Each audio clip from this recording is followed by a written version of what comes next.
फलटणची घटना अत्यंत दुर्दैवी आणि मनाला चटका लावणारी अशी घटना आहे की एका डॉक्टरने स्वतःचं आयुष्य त्या ठिकाणी संपवलं। याची माहिती काही वेळापूर्वीच माझ्याकडे आली आणि या संदर्भात साताऱ्याचे एसपी तोशीजी यांच्याशी माझं बोलणं झालंय। FIR नोंदवण्याची प्रक्रिया सुरू झालेली आहे। एवढंच नाही, जे आरोपी आहेत त्यांना सुद्धा पकडण्याची प्रक्रिया सुरू झाली आहे। एक आरोपी साताऱ्याच्या बाहेर आहे, त्याला पकडण्यासाठी पोलिसांची टीम त्या ठिकाणी गेलेली आहे। त्यामुळे कुठल्याही क्षणी दोन्ही आरोपी हे अटकेमध्ये असतील।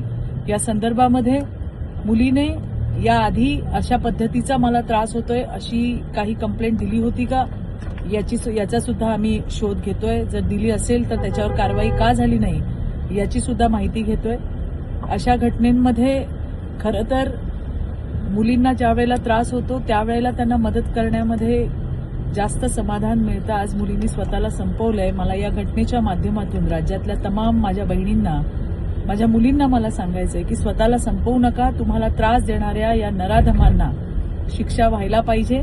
शासन तुमच्या सोबत आहे।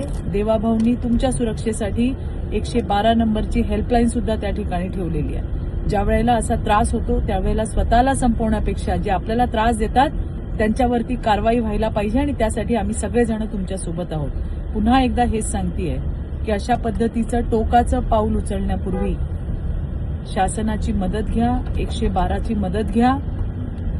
खरं तर तुम्ही असताना तुम्हाला मदत करण्यामध्ये समाधान आहे।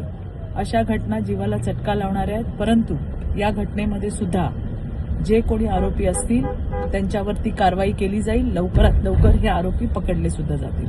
धन्यवाद। जय हिंद, जय महाराष्ट्र।